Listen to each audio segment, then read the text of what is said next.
eyes wide wide. Ayan, so, grabe. Grabe ang eksena na to. Kasi, may nagbalik sa akin last year. And nandito siya ngayon. Gusto ko siyang pasalamatan kasi, pumayag siya na ma-record ito, no? Kasi yung reading namin before, ano nga yun, Ti? Ikaw nga magkwento.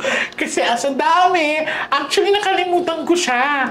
Sabi niya, Miss J, kilala mo ko. Sabi ko, ha? Yun. Ikaw nga magkwento ka, tayo nangyari. Dun sa akala ko hindi uuwi yung asawa ko na sa akin. Yung tumawag pa siya? Okay. Well, eto kasi, OFW ba siya? No? OFW yung partner niya. Ako na parang gusto ko siyang alalahanin. Ang sabi ng partner niya, wala pa siya dito sa Pilipinas, tama? Tapos basta ang sabi ng partner niya, wala pa siya dito sa Pilipinas. So, si ate, to confirm, bumisita siya sa akin. Wala siyang sinabi kung anong gusto niyang malaman. And ang pinakita sa akin noon is parang andito na yung partner mo sa Pilipinas, di ba? Nakauwi na, pero hindi nagpakita sa kanila. Pero si ate that moment, doubtful pa siya kung umuwi ba talaga. Tama, no? Ngayon, nagpakita sa inyo si Kuya? October 1. Okay, nagpakita daw sa kanila si Kuya. And doon nalaman ni ate na nakauwi talaga siya kasi nakita ni ate sa tatak ng passport. Oh my God! So, grabe. Pati ako na-amaze ako kasi ang pinanghawakan ko doon is yung sinabi ng baraha. And ngayon, titingnan natin ang bagong journey ni ate.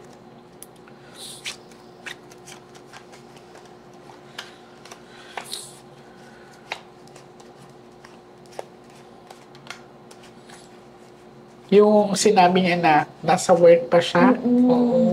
Hindi pa daw siya nakauwi ng Pilipinas, nasa work pa siya. Pero sinabi mo, hindi, nandito na yung husband mo, sabi mo sa akin, Miss J. Oo nga. Kung hindi mo pinaalala sa akin, hindi ko talaga maalala. Sabi mo, ikaw nagsabi sa akin na nakauwi na siya. Uwi ka na, ate. Ready ka na? At nag-iwan ka sa akin ng damit niya. Sa akin mo na yun, ha? Ipaubaya mo muna sa akin.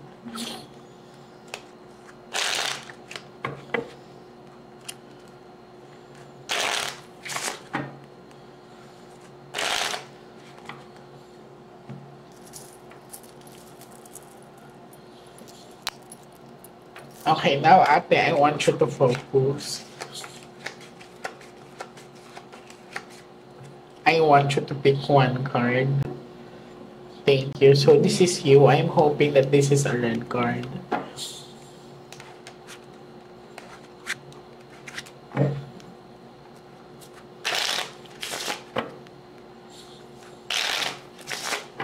So ikaw to, sana pula ha.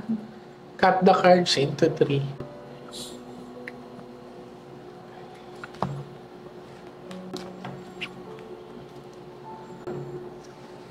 Kuha ka darling ng 7 cards. So, total lagay mo dito.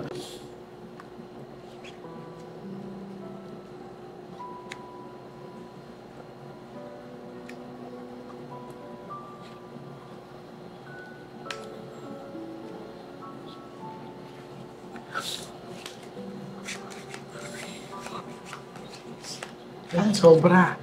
7. 1, 2, 3, 4, 5, 6, 7. Kuha ka ng isa na ibabalik natin. Okay. Alright, so thank you. So ate, ikaw to, I'm hoping that this is a red card, ha?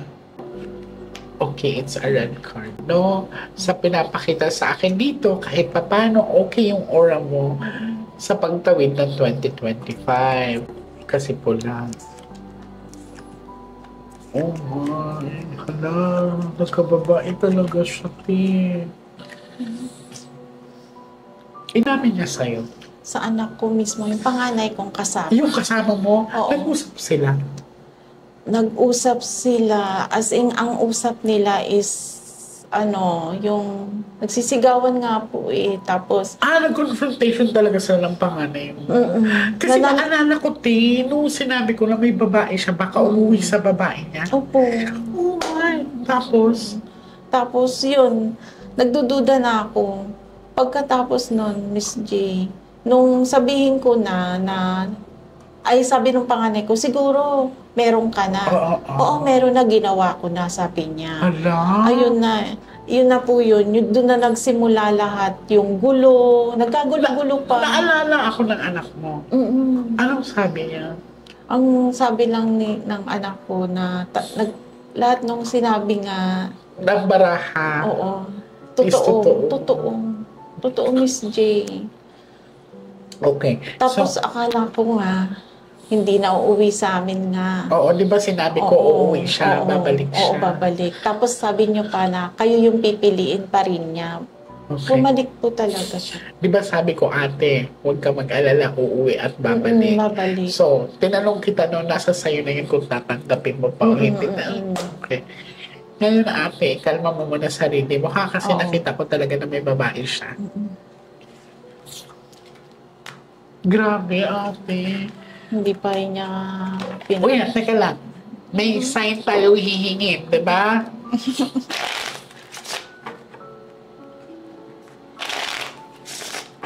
Hindi ko akalain na lahat ng sinabi ng barahang nangyayari. Miss J, totoo.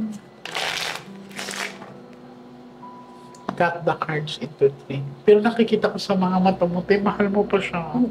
Sobra, Mahal Miss mo J. pa siya talaga.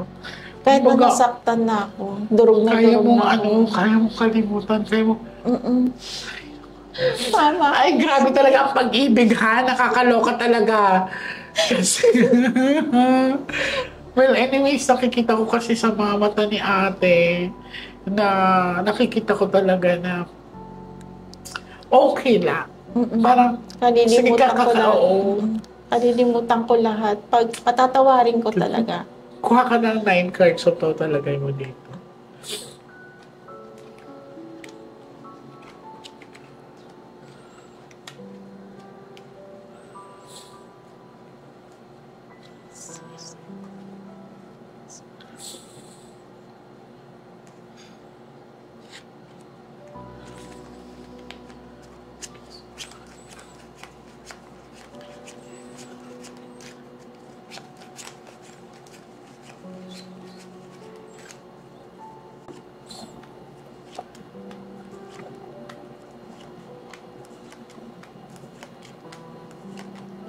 Pero wala kayong anak na lalaki, te? Meron po. Okay. Yung bunso ko. Ilan taon itong bunso mo? 9. Okay. So, kung may anak kayong lalaki, andito naman siya sa pinakita sa akin dito, bantayan mo lang, ha? Kasi may sickness ako nakikita sa kanya. Minor lang naman to. Baka simple-simpleng lagnat, sipon, ubo. Ito nga, may lumalabas sa kanyang mga pantal. Kailan pa nagsimula yan? Last week pa po, pero pinadoktor ko na po siya. Ano sabi? Ngayon po, binigyan lang po ng pang anti-allergy. Okay. So, May sakto. sipon din kasi, Okay. tsaka ubo. Grabe, ang galing naman natin. Wow. So, pinakita sa akin, ayun nga, may a little sickness. Sakto naman lang sinabi na ba, a little, hindi naman siya ganun ka lala. Opo. So, nadala mo na siya sa hospital. Okay. So, andito pa rin yung partner mo. Last set of the cards. Grabe, as in, ang pag-ibig kasi is napaka-powerful eh. Pero, lahat naman may hangganan. Sa akin, kung masaya pa si ate sa pagpapatawad or pagpapatawad kay kuya, wala ako sa posisyon na hadlangan siya. Kung masaya siyang ibigin pa si kuya. Okay.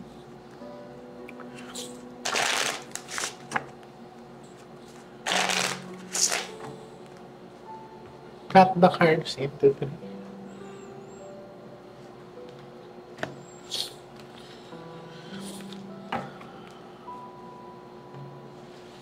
Kumuha ka ngayon ng last 12 cards, so total lagay mo dito.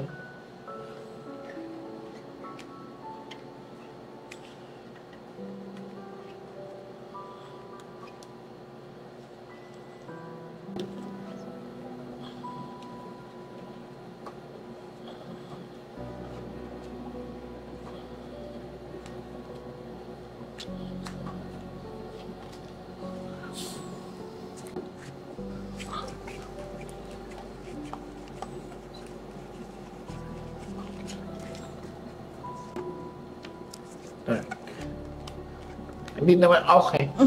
Ate, sinagot ka. Miss Magiging J. okay kayo. Okay, ang ma-advise ko sa'yo, ha, huwag niyo nang balikan ang nakaraan. Kung nagkamali siya, kausapin mo yung Never ko pong binabanggit pag nag-uusap kami. Hindi ko po talaga binabalikan yung kung anong nangyari about mga anak ko lang. kausapin mo mabuti yung anak mo. Yung mga anak ko talaga, pinakausap Ay, ko. paintindi mo sa kanila. Alam ko maiintindihan nila na they are old enough na, lalo ng panganay mo. No? Sinagot ka.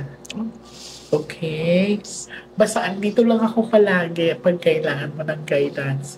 Nasaksihan mo ang gift na binigay sa akin ni Lord. Oo. Okay? Sobra. Ikaw ay buhay na saksi. I'm very, very happy for you. Maayos siya ngayong 2025. Okay?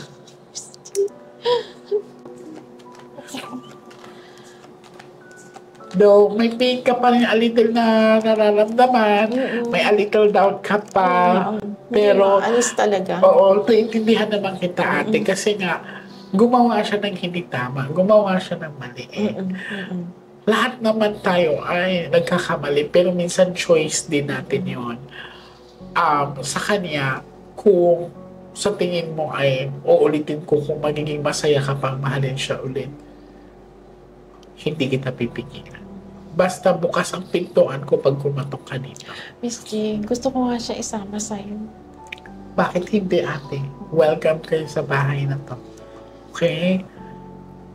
Mission ko siguro ay i-correct talaga or i-guide kayo. Oo. No?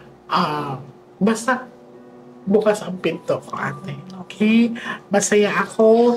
Maging masaya ka din. Okay. Alright? Maraming salamat sa iyo, ate. Thank you, Miss J. Thank you. Thank you po.